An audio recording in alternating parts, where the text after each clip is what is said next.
બાજુમાં જોતા રહેવાનું હો મિરરમાં. જવા દો, આપો સ્પીડ થોડી, નકર સ્પીડ ઘટશે. હા, આપો સ્પીડ.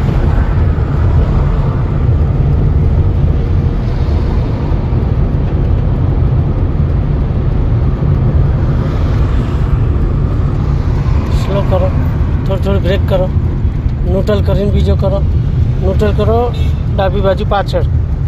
બસ જવા દો, ધીરે ધીરે જવા દો. બમ કાઢ નાખ્યો. જવા દો, આપો થોડું એક્સિટર. ક્લચ દબાઈને ત્રીજો, સીધો ન્યુટ્રલ કરીને આગળ. જવા દો, આપો એક્સિટર. હવે આ લેનમાં જ છો તો આ લેનમાં રાખજો.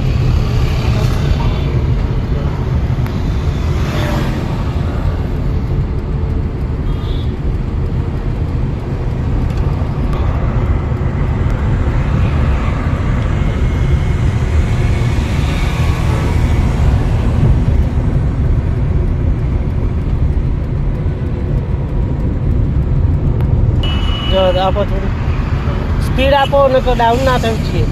5મા ગિયરની સ્પીડ તમારે 45 60 જવાય. 60 હોય એટલે 5મો થાય, પણ આપણે રનિંગ છે ને સામે આ રીતે વીક કરો ને બધું હોય તો કંઈ વાંધો નહીં. એક્સિડન્ટ ઓછું કરો એટલે ઓછું થાય. એક્સિડન્ટ ઓછું કરો એટલે એની ગતિ ઓછી થઈ જાય. પણ વાંધો ના આવે, કંઈ વાંધો નહીં. પણ બહુ ડાઉન ના થવી જોઈએ સ્પીડ. ખ્યાલ આવે? આપો સ્પીડ થોડી રાઈટ લઈ. જવા દો, જવા દો. ઓકે, 5મા ગિયરે 45 થી 60 ની વચ્ચે ઉપર જોઈએ, નીચે ના આવાય. આપો એક્સિડન્ટ, ઉપર જવા દો થોડી. હવે આ ગાડીથી આમ થોડી કાઢવી હોય તો આમાં જોઈને અને થોડી રાઈટ કરો, ધીમે ધીમે જોઈને. હા, આપો સ્પીડ તો આ ગાડીનો ઓવરટેક તમે કરી શકો. આપો સ્પીડ. એની જે સ્પીડ છે 40-45ની, તો તમારે 50ની હાઇટની વચ્ચે કરો તો એનો ઓવરટેક થાય. હા, જવા દો, જવા દો.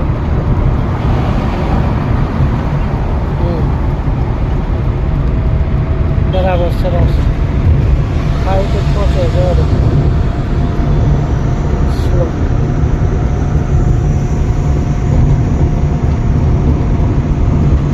બસ આવો હાઈવે પકડીને હાઈટ જવાનું. જવા દો, સ્લો. બ્રિજની નીચે લેવાની, લેફ્ટ સાઈડ ઉપર. ક્લચ નહીં દબાવો, સ્પીડ ખાલી જવા દો એમને, ગાડી જવા દો એમની એમ. હું કહું એટલે એક્સિડન્ટ છોડ દો, હું કરાવું. એક્સિડન્ટ છોડ દો, બ્રેક ઉપર આવી જાઓ. સાઈડ લાઇટ આપીને લેફ્ટ ઉપર ઉપર. હા, બસ. હવે બ્રેક થોડી કરો, થોડી બ્રેક. હા, હવે ન્યુટ્રલ કરો, ક્લચ દબાઈ. ત્રીજો કરો આગળ, ત્રીજો સીધો. બસ આવી ગયા 5માંથી ત્રીજા. ગાડી સ્લો થઈ ગઈ. હવે ધીરેથી જવા દો, એક્સિટર આપી. થઈ ગઈ ને કંટ્રોલ. જવા દો.